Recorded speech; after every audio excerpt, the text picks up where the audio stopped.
Selamat datang di kelas komponen pesawat terbang tahun akademik 2020-2021. Sebelumnya perkenalkan, nama saya Dwi Hartini, biasa dipanggil dengan nama Ibu Dwi atau Ibu Tini, dan saya dari Departemen Teknik Dirgantara. Jadi pada semester ganjil ini saya dipercaya untuk mengampu mata kuliah komponen pesbang oleh Departemen Teknik Informatika untuk memberikan wawasan kedirgantaraan ya kepada mahasiswa Departemen Teknik Informatika. Pada pertemuan pertama ini kita belum masuk ke materi yang terlalu dalam ya, tetapi untuk pertama kalinya akan kita isi dengan perkenalan, kemudian nanti akan saya sampaikan kontrak perkuliahan kita dan juga silabus perkuliahan ya. Itu dulu yang akan saya sampaikan.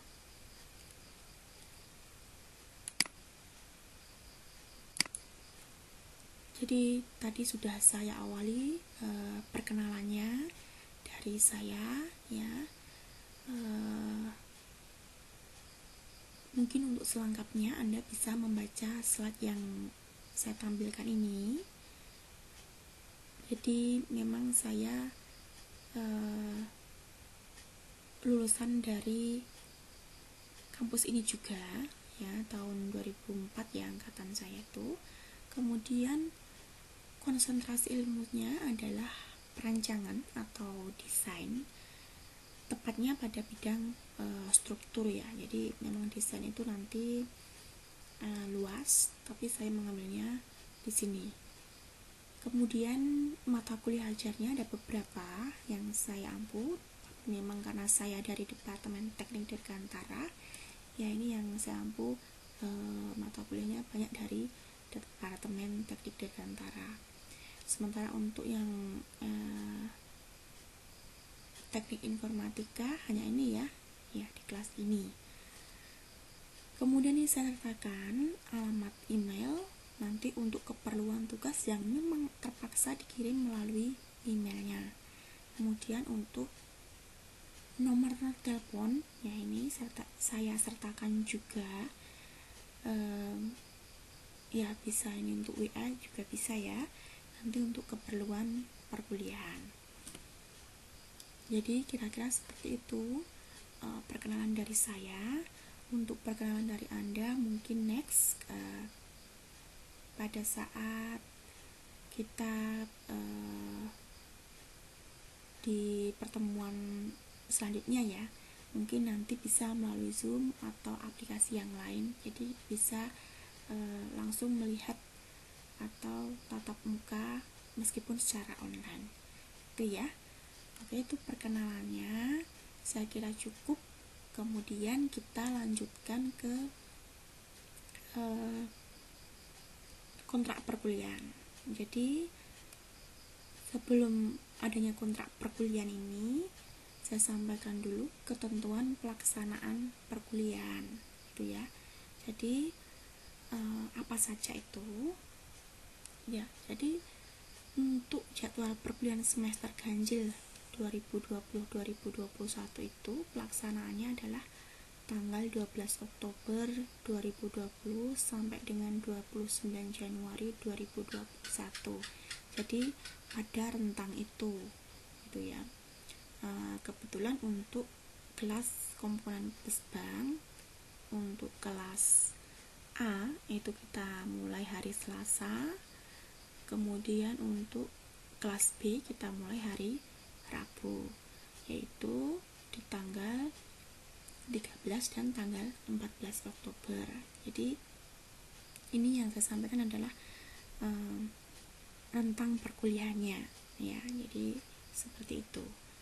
Kemudian jumlah pertemuannya harus berapa? Saya kira di semester 3 ya, setelah semester 3 itu sudah tahu jumlah pertemuannya adalah 14 kali, dan pelaksanaannya adalah sesuai dengan jadwalnya. Tadi yang saya katakan tadi untuk kelas A yaitu hari Selasa jam 13 ya. Kemudian untuk kelas B hari Rabu jam 13 jam 9.50 ya. Kemudian metode pembelajarannya bagaimana? Nah, ini untuk sementara hingga tanggal 31 Desember ya 2020 itu memang metode yang menggunakan pembelajaran jarak jauh. Kemudian setelah tanggal itu nanti akan ditinjau kembali. Itu ya. Jadi memang masih memakai metode ini. Kemudian pelaksanaan pembelajaran jarak jauh untuk penyampaian dari materi perkuliahan atau nanti link materi yang digunakan untuk mendukung pembelajarannya, kemudian tugas, kuis, UTS ya, UAS ataupun nanti absensi mahasiswanya itu melalui ini ya, Elena 2 ya. Jadi semuanya nanti kita lakukan di sini, dan kalau ada platform tambahan akan diinformasikan melalui Elena 2 ini juga gitu ya. Kemudian kehadiran mahasiswa sesuai dengan presensi ya, memang nanti untuk kehadiran Anda ini saya buatkan form ya di Elena 2 ini. Jadi silahkan nanti Anda melakukan presensi kehadiran, dan nanti akan saya sampaikan ke bagian objar sesuai dengan apa yang Anda isikan di Elena 2 ini gitu. Jika nanti memang Anda lupa untuk absensi ya, meskipun ikut, itu saya berikan jangka waktu ya 2 hari ya, 2 hari saja cukup nanti untuk konfirmasi lagi, maksimal 2 hari, tapi saya harapkan secepatnya untuk lapor ke saya itu, biar nanti ini saya sesuaikan lagi absensinya gitu. Kemudian untuk evaluasi yaitu untuk ujian tengah semester dan ujian akhir semester. Jadwalnya tanggal 30 November sampai dengan 11 Desember 2020 itu. Untuk UAS-nya tanggal 1 sampai dengan 19 Februari 2021. Kemudian syaratnya bagaimana untuk bisa mengikuti ujian akhir semester, yaitu berkaitan dengan kehadiran Anda. Minimal harus 70% ya. Totalnya 14 pertemuan ya, nanti dari situ 70% ya, 70%-nya berapa. Kemudian untuk nilai akhir, saya kira sudah paham semuanya. Ini dinyatakan dengan huruf A, B, C, D, dan E gitu ya. Untuk bobot setiap komponen ini saya kira perbedaannya untuk setiap mata kuliah di sini saja ya, kehadiran dan tugas. Untuk nilai UTS dan UAS saya kira sama 30%. Untuk kelas saya, komponen pesawat terbang baik kelas A maupun kelas B itu adalah 15%. Kemudian tugasnya 25%. Tuh. Kemudian untuk nilai akhir saya kira juga sudah paham ya. Jadi nilai akhirnya berapa, nanti akan mendapatkan nilai hurufnya apa itu. Jadi jika Anda mendapatkan nilai B, maka nilai akhir berupa angka yang Anda dapatkan adalah dalam rentang ini ya. Begitu juga nanti yang lain, saya kira sudah hafal. Jadi nanti setiap mahasiswa saya harapkan punya target ya, kalau ingin mendapatkan nilai A, maka minimal nilai akhir Anda 80 ya, itu. silahkan nanti Anda cermati kembali untuk masalah penilaian ini. Sedangkan remedi, jadi memang remedi itu saya kira mungkin sudah ada yang mengikuti ya di semester sebelumnya ya. Jadi remedi ini merupakan salah satu bentuk proses belajar mengajar yang memberikan kesempatan kepada mahasiswa untuk melakukan ujian perbaikan mata kuliah, tapi ini di luar mata kuliah praktikum, KP, dan TA. Jadwal remedinya tanggal 22 Februari sampai dengan 5 Maret 2021 ya. Itu dipersiapkan saja, masih jauh tapi Anda sudah punya jadwal ya. Tapi semoga aja nilainya nanti bagus semuanya sehingga tidak perlu mengikuti remedi itu. Kemudian bagaimana syarat peserta remedi? Ini juga saya kira sudah paham. Anda harus aktif dalam perkuliahan semester ganjil tahun akademik 2020-2021. Kemudian minimal kehadirannya juga harus 70%. Nah, ini nilai E juga diperbolehkan mengikuti remedi. Itu ya, jadi memberikan kesempatan untuk yang punya nilai E ini. Saya kira itu untuk masalah remedi. Ini perubahan nilai remedi maksimal naik 2 grade. Jika nanti Anda dapat nilainya D misalkan, maksimal Anda bisa mendapatkan nilai, kalau dari D berarti 2 grade itu B maksimalnya ya, tidak bisa nanti dapat nilai A gitu. Nilai B pun itu nilai maksimal, jadi tetap ya, kalau Anda misalkan nanti nilai D ngulang dan Anda tidak belajar mengerjakan soal ujian jadi gagal ya, nilainya bisa saja tetap D ataupun nanti hanya naik menjadi C ya. Itu jadi saya katakan nilai maksimal itu bisa naik menjadi B itu. Oke, seperti itu untuk persyaratan remedi. Dari apa yang saya sampaikan, apakah ada kesepakatan mengenai perkuliahan tadi ya, baik pelaksanaannya ya maupun evaluasinya maupun penilaiannya ya. Semoga semuanya sepakat dengan apa yang saya sampaikan tadi ya, dan ini kesepakatan kita ini akan menjadi kontrak perkuliahan kita, begitu ya. Ya, oke, kalau sudah ada kesepakatan dan menjadi kontrak perkuliahan kita di mata kuliah komponen Pesbang, selanjutnya kita akan sampaikan untuk materi pengantarnya ya, materi pengantar dari mata kuliah komponen pesawat terbang ya.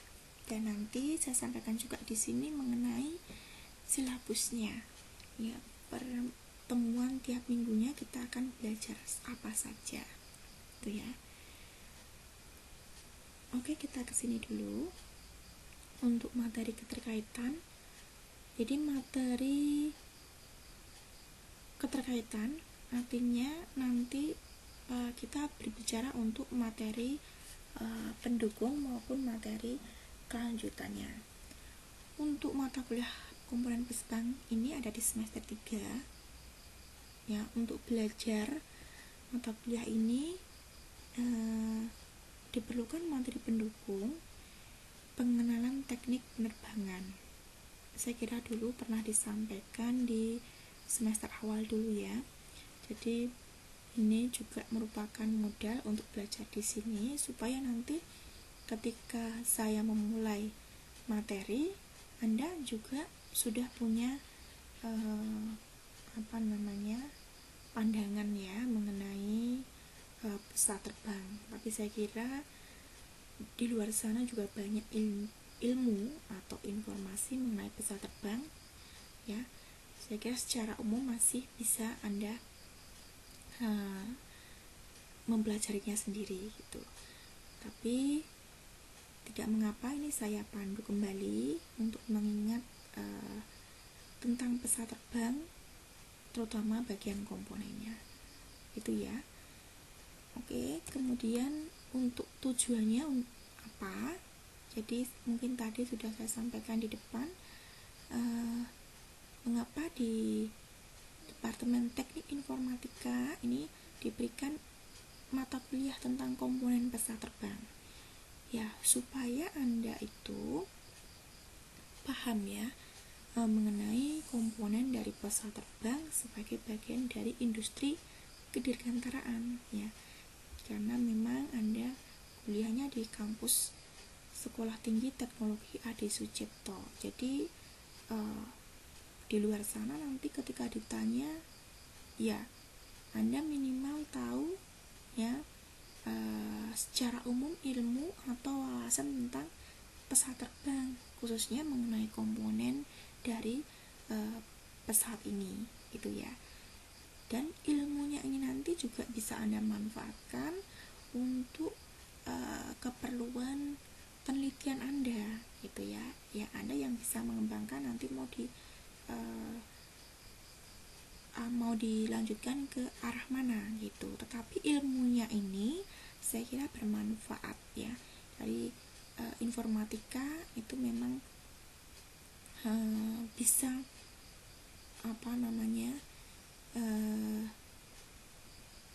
mengaplikasikan berbagai ilmu ya. Jadi dari ilmu dirgantara, dari ilmu mungkin industri itu ya, nanti bisa diterapkan di informatika, dan itu nanti mungkin Anda sendiri yang paham ya mau dilanjutkan ke arah mana. Tetapi ilmunya saya kira tetap bermanfaat untuk Anda semuanya. Itu. Kemudian ini yang pertama akan saya sampaikan, meskipun Anda sendiri mungkin ya sudah paham pesawat bagiannya ini ya, tapi tidak mengapa saya sampaikan kembali ya, dan nanti semoga Anda juga ingat kembali ya, yang bagi yang mungkin sedikit lupa ya pada mata kuliah yang awal dulu di pengenalan teknik penerbangan gitu ya. Oke, ini bagian dari pesawat terbang. Jadi ada gambar pesawat ini ya, ada gambar pesawat di sini. Jadi memang Anda diminta untuk bisa menyebutkan komponen-komponen dari pesawat ini ya. Jadi seperti itu. Anda lihat gambar pesawat ini ya, gambar pesawat ini kita sebut juga istilahnya aircraft gitu ya. Kita sebutnya bagian di sini adalah suatu aircraft. Jadi memang nanti pada mata kuliah komponen pesawat terbang ini akan saya batasi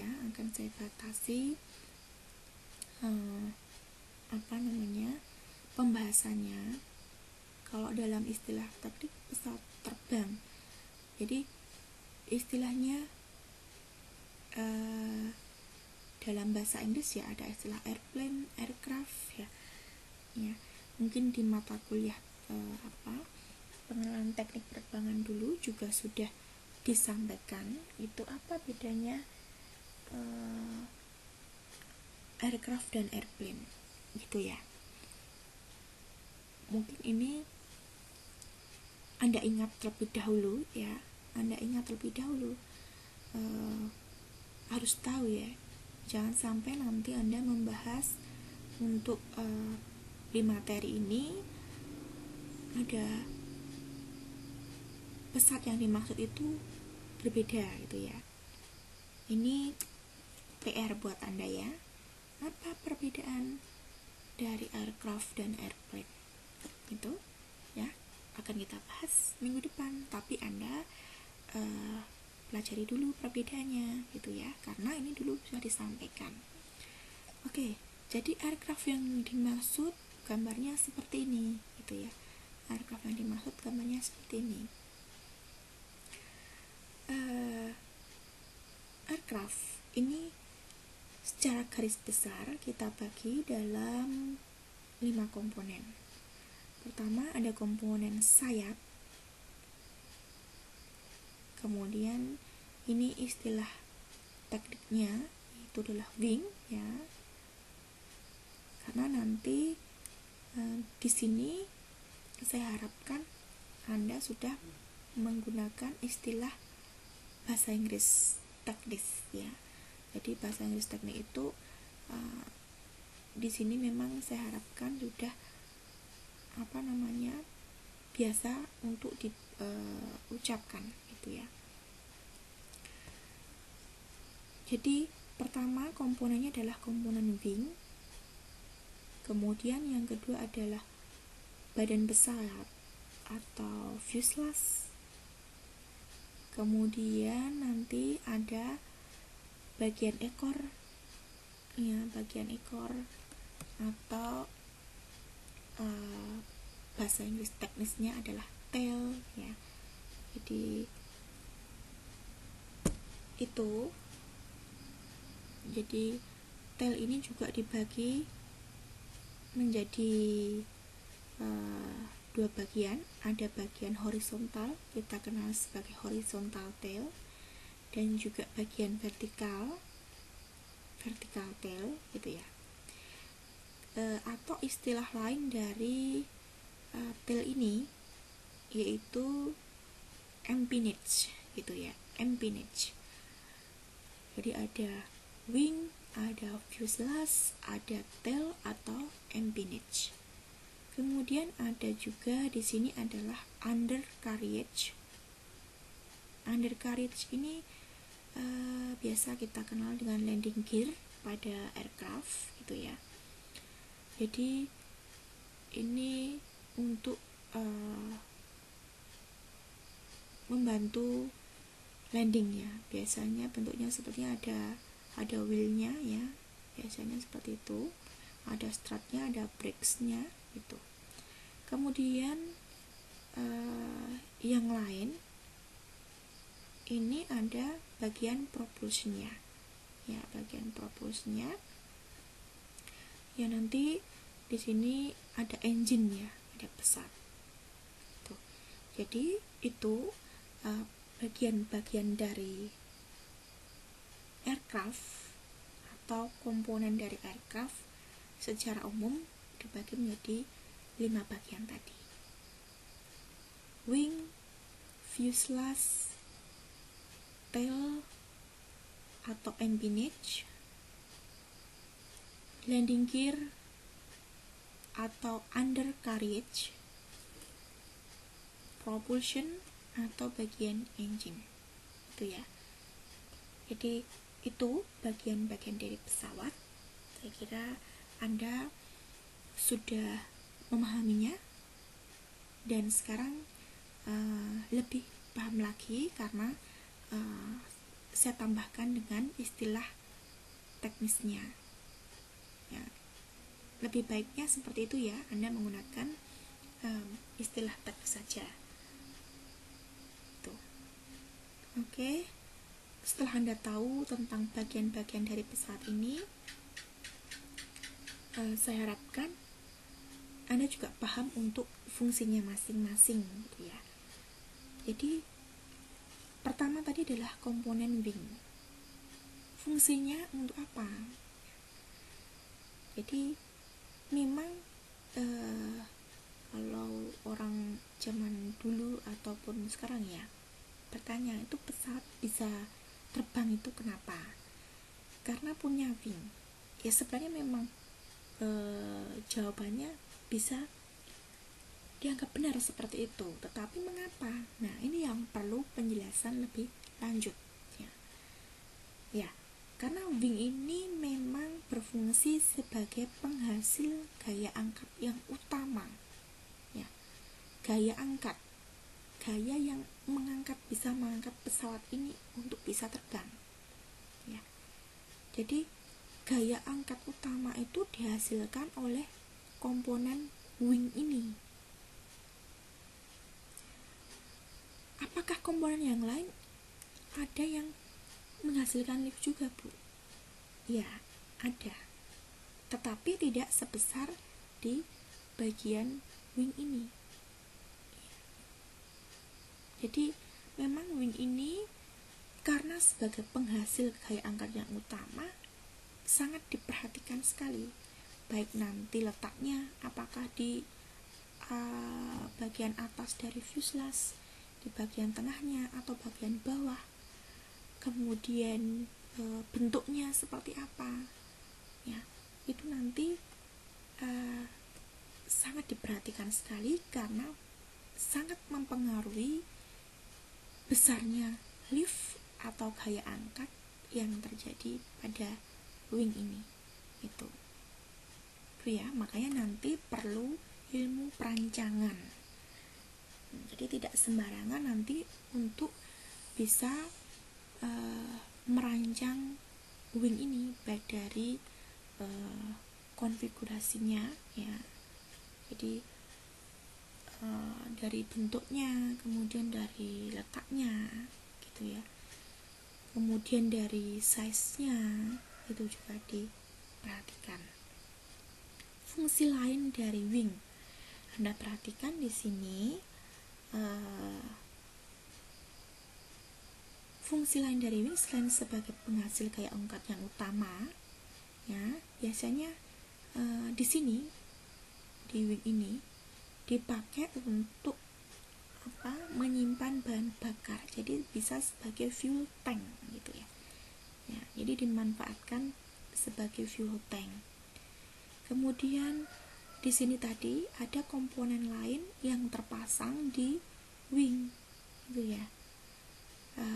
Jadi nanti bisa untuk menopang pemasangan dari sistem propulsinya ini ya, nih melekat di sini.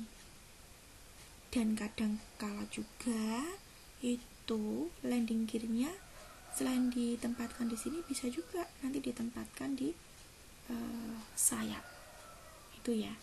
Jadi itulah fungsi utama dari wing ya, dari sayap pesawat. Anda sudah paham ya? Oke, sekarang selanjutnya ke bagian fuselage-nya, bagian badannya. Untuk apa ini? Jadi memang badan pesawat terbang fuselage-nya ini itu dirancang sebagai tempat pengendalian pesawat, yaitu tempat kokpit ya, atau pilot compartment pada nose fuselage. Jadi ini pilot itu mengendalikan pesawat di ruangan ini. Jadi ada ruang pada fuselage paling depan di ujung ini, itu digunakan untuk mengendalikan pesawat, yang mengendalikan pilot. Di situ terdapat berbagai macam instrumen untuk mengendalikan pesawatnya gitu ya di sini. Kemudian untuk memuat penumpangnya di sini ya. Jadi selain untuk tempatnya pilot, ada tempat untuk penumpang, kemudian nanti ada untuk tempat kargo ya. Jadi biasanya di bagian sini passenger cabin and cargo compartment ya. Kemudian tempat meletakkan aksesoris dan peralatan lainnya ya di dalam ini gitu. Selain itu nanti juga Anda bisa lihat bahwa komponen yang lain ini ada yang melekat di badan ini. Apa? Ya, secara jelas Anda bisa melihat wing ini ditempelkan, dipasang di bagian fuselage-nya. Jadi memang bisa untuk tempat pemasangan wing, kemudian selain itu untuk pemasangan tail, pemasangan landing gear gitu ya. Jadi seperti itu ya. Jadi landing gear sekali lagi bisa dipasang di wing maupun di bagian fuselage-nya ya. Jadi beda-beda untuk masing-masing pesawat. Itu untuk fungsi fuselage-nya secara umum. Kemudian untuk bagian tail atau empennage, ini kenapa pesawat selalu diberi komponen tail atau empennage, baik nanti untuk komponen horizontal tail maupun vertical tail ya. Jadi kalau tidak dipasang tail itu bagaimana kira-kira pesawat? Ada yang tahu? Mungkin hanya wing saja. Bagaimana Bu? Kalau pesawat itu diberikan wing saja bagaimana? Ya. Kalau jawaban dari pertanyaan kalau tidak diberikan wing bagaimana? Anda tahu ya pastinya, karena Anda sudah tahu fungsi dari wing tadi, penghasil lift yang utama gitu ya. Oke. Jadi tail ini dipasang di sini ya. Fungsinya yang utama adalah sebagai stabilitas dan kontrol ya. Jadi untuk kestabilan dan juga untuk kendali ya. Jadi kalau Anda merancang tidak adanya tail ini, nanti akan berpengaruh terhadap stabilitas dan kontrol dari pesawat itu. Anda bisa bayangkan sendiri pesawat tanpa tail ya. Kemudian tail ini ya, ini juga menghasilkan lift, tetapi hanya kecil, tidak sebesar yang di wing. Jadi saya katakan tadi bahwa memang wing ini penghasil gaya angkat yang utama ya. Kontribusi yang lain itu ada di tailnya. Apakah fuselage-nya ini menghasilkan lift atau gaya angkat Bu? Tidak ya. Jadi memang ini tidak menghasilkan gaya angkat. Itu untuk wing, fuselage, tail. Sekarang kita beralih ke landing gear. Tadi mungkin sudah saya sampaikan bahwa ini landing gear ya, itu digunakan sebagai alat bantu mendarat dari pesawat itu ya. Jadi mau mendarat, mau take off itu juga kan utamanya di sini butuh landing gear ya, butuh undercarriage. Jadi pada aircraft biasanya undercarriage-nya berupa landing gear gitu ya. Alat bantu daratnya berupa landing gear, di mana tadi landing gear itu bagiannya yang utama itu ada strutnya, ada wheelnya, ada brakesnya gitu ya. Jadi memang alat bantu darat itu tidak harus berupa landing gear, tapi biasanya pada aircraft khususnya yang transport juga ya, ini pakainya landing gear ini. Kemudian propulsionnya ini berkaitan dengan mesin, itu memang dipasang mesin untuk menghasilkan thrust ya. Jadi thrust ini juga nanti diperlukan ya di dalam pesawat untuk bisa terbang ya. Jadi ada 4 macam gaya penting di dalam pesawat ya. Thrust ini berkebalikan dengan drag ya. Jadi gaya hambat. Thrust itu gaya dorong ya. Gaya hambatnya berarti dari arah sana. Lift arahnya ke atas ya, mengangkat. Kebalikan dari lift adalah gaya weight-nya, berat dari pesawat ini gitu. Jadi itu gaya-gaya aerodinamis yang ada di pesawat ya. Nanti kita bahas di pertemuan selanjutnya. Yang penting Anda paham dulu komponen utama dari pesawat tadi ada 5 dan fungsinya apa saja, itu Anda sudah paham di situ gitu ya.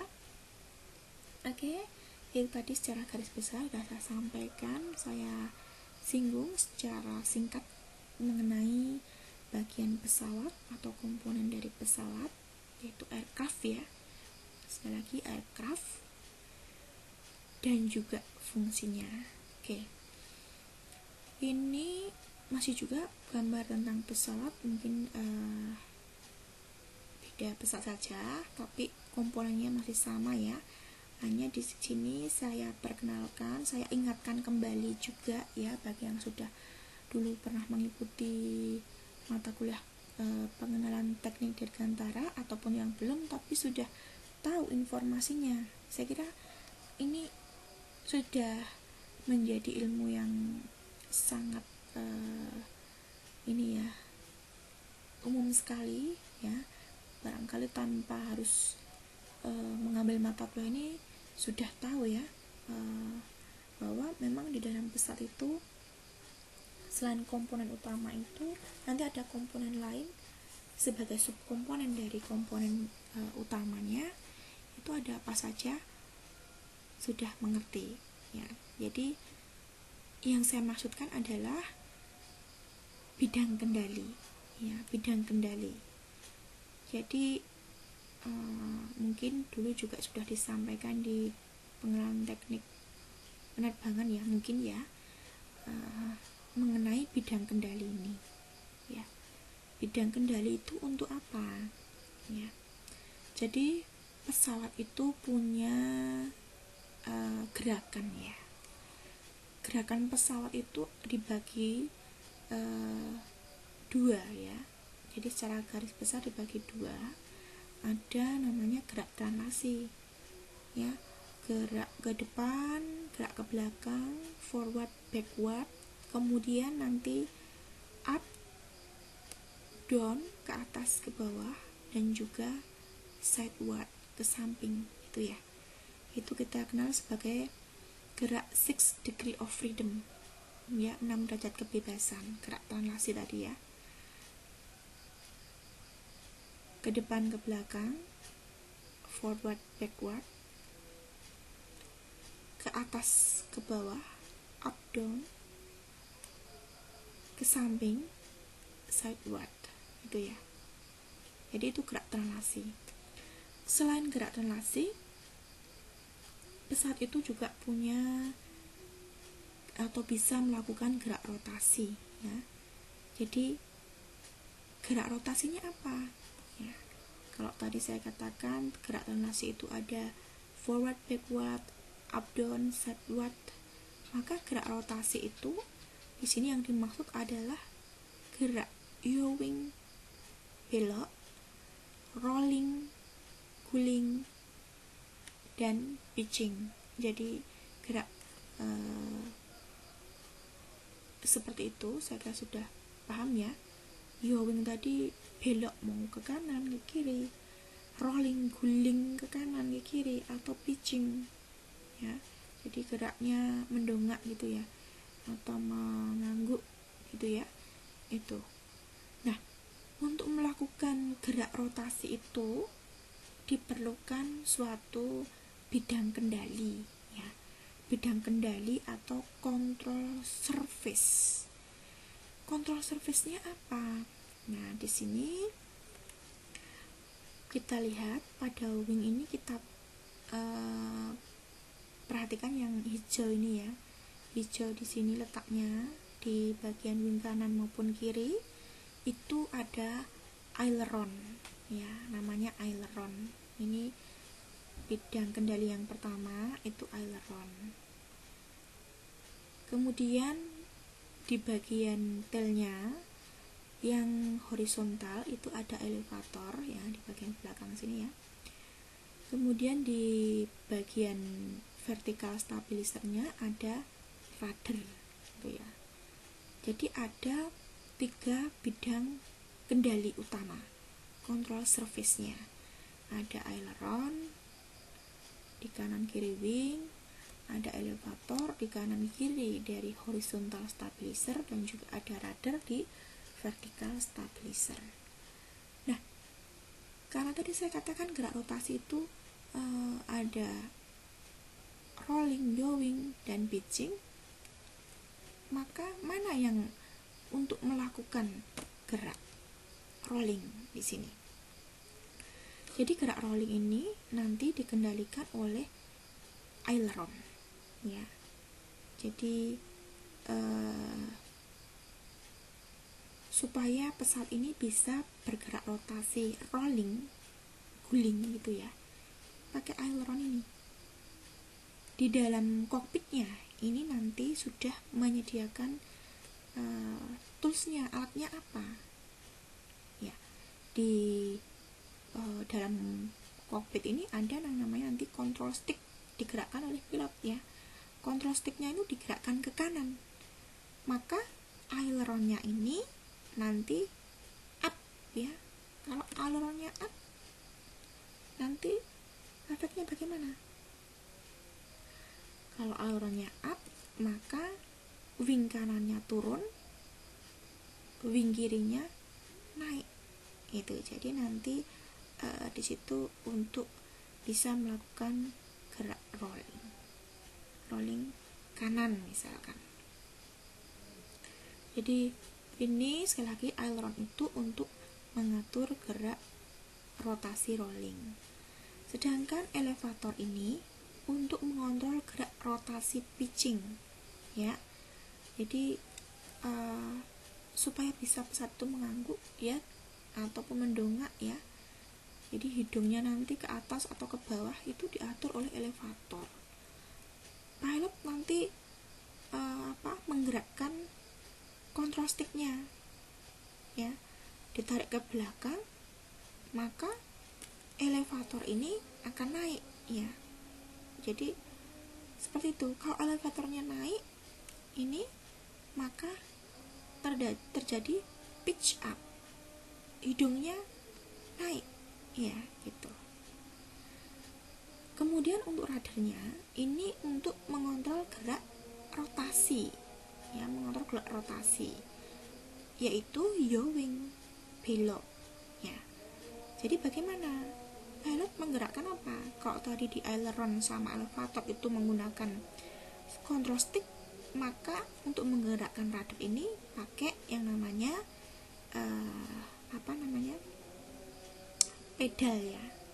Jadi ketika pedal kanan itu ditekan, ya, oleh pilot, radar ini akan swing kanan, ke arah kanan, itu ya.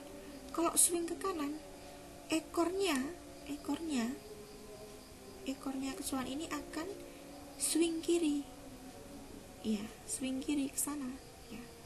Jadi nose belok kanan gitu, ya, nose belok kanan. Jadi sekali lagi pedal kanan ditekan, radarnya adalah swing kanan ke sana gitu, ya.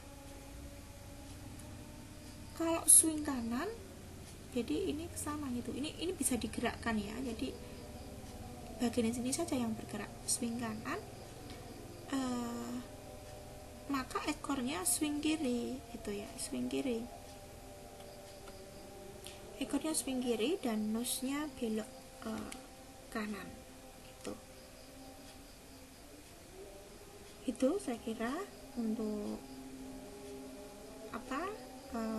berbicara tentang bidang kemudi. Yang jelas begini saja, di pertama-tama ini Anda tadi sudah mengenal komponen utama dari pesawat, kemudian bidang kendalinya.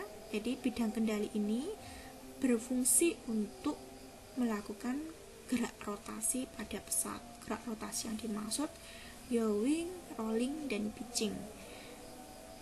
Untuk melakukan gerak itu diperlukan tadi bidang kendali aileron, ini ya, elevator dan rudder, itu ya. Aileron untuk gerak rolling, elevator untuk gerak pitching, dan rudder untuk gerak lowering. Tuh. Nanti saya jelaskan kembali bagaimana untuk menggerakkan aileron itu, atau ketika pesawat mau belok aileronnya harus dibuat bagaimana, ya. Meskipun tadi sudah saya jelaskan sekilas, minggu depan saya jelaskan kembali, gitu ya. Itu. Oke. Nah, setelah tadi dari komponen utama, kemudian bidang kendali, ternyata masih juga ada bagian-bagian kecil lainnya yang melekat pada komponen utama tadi, ya. Jadi seperti apa? Mungkin contohnya seperti ini, ada winglet ya. Anda pasti sering melihat pesawat ini, di sini di ujungnya itu ada wingletnya. Ada benda kecil seperti ini. Itu namanya winglet itu ya. Untuk apa? Ya, di sini adalah untuk decrease drag. Jadi mengurangi drag. Ya. Supaya nanti tentu saja kalau mengurangi drag supaya gaya hambatnya berkurang, sehingga nanti liftnya yang akan lebih banyak gitu ya. Kemudian di sini juga ada namanya flap. Nah, ini flap. Letaknya di sini ya, flap. Kalau tadi aileron di sini, ini di sini ada flap sebelahnya ya. Jadi ini sama juga ada di kanan kiri. Untuk apa flap itu? Untuk meningkatkan lift maupun dragnya ya. Jadi dua-duanya bisa nanti dengan cara tentu saja menggerakkan flapnya itu gitu ya, seberapa gitu. Jadi mengatur besarnya lift dan drag. Kemudian selain itu ada slab di bagian depan dari wingnya ini dikhususkan untuk meningkatkan lift gitu ya. Selain itu ada juga spoiler itu ya, spoiler digunakan untuk change lift, drag and roll ya di sini ya. Itu saya kira itu ya. Jadi memang di dalam pesawat itu banyak sekali komponennya ya, sehingga memang Anda membutuhkan untuk menyesuaikan ya nanti.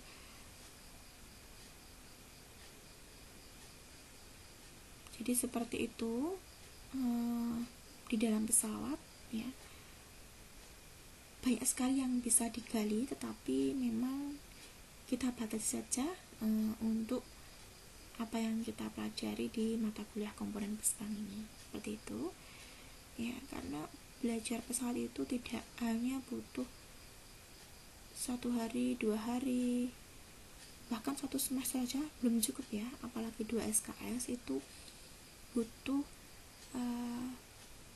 lama ya, dan ya tidak akan cukup setiap hari butuh belajar itu. Tapi setidaknya untuk komponen bank yang utama tentu saja Anda sudah punya gambaran gitu ya. Itu yang diutamakan di mata kuliah komponen pesawat terbang. Itu kira-kira. Oke, kita lanjut ke silabusnya. Jadi setelah saya sampaikan pengantarnya, saya sampaikan mengenai materi perkuliahan yang akan disampaikan pada tiap minggunya. Jadi pertemuannya ada 14 kali ya. Ini saya sampaikan untuk pertemuan pertama tadi saya isi dengan tadi kontrak perkuliahan ya, kontrak perkuliahan. Kemudian saya sampaikan juga untuk materi pengantar, dan ini mau saya sampaikan silabusnya. Kemudian kedua ini nanti kita masih belajar secara lebih detail lagi dari yang saya sampaikan tadi, yaitu tentang komponen utama pesawat dan fungsinya. Tadi memang sudah saya sampaikan sekali lagi ya, tapi kita coba ulas lagi lebih detail dari yang sekarang itu. Kemudian pada pertemuan 3-4 kita akan masuk belajar mengenai komponen sayap atau wing. Pertemuan 5-7 itu komponen fuselage, kemudian UTS ya, dan selanjutnya di pertemuan ke-8 itu ada komponen empennage tail yang horizontal dulu. Di pertemuan 9 baru yang vertikal. Pertemuan 10-11 itu propulsion system, 12-13 undercarriage, dan yang terakhir itu nanti kita review materi dari pertemuan pertama sampai 13. Kemudian kita akhiri dengan UAS ya. Jadi seperti biasa setelah pertemuan 14 ini itu. Seperti itu untuk materinya. Kemudian referensinya ini saya pakai bukunya Sugito ya, ini bisa Anda cari nanti bukunya. Kemudian dari Sulaiman Kamil itu juga membantu juga ya, buku-bukunya. Dan juga ini internet itu yang saya maksud ya, Anda bebas ya mencari, belajar referensi ilmu itu di internet, bisa Anda searching karena memang sudah banyak yang menyampaikan ilmu tentang pesawat terbang gitu ya. Itu kira-kira yang saya sampaikan di pertemuan pertama ini. Semoga semuanya jelas gitu ya. Kemudian jika nanti ada pertanyaan, silahkan bisa Anda kirimkan melalui Elena ini atau juga melalui WA yang sudah saya sertakan di depan tadi ya. Kemudian untuk terakhir di pertemuan pertama ini saya ucapkan selamat belajar, kemudian selamat mempersiapkan untuk pertemuan berikutnya, yaitu kita akan belajar tentang komponen utama ya. Jadi silahkan dibaca kembali mengenai materi hari ini, dan juga persiapannya masih yang sama komponen utamanya tadi, sehingga nanti di pertemuan selanjutnya kita sudah akan lebih jelas karena sudah ada pandangan sebelumnya gitu ya. Oke, begitu saja, terima kasih semuanya.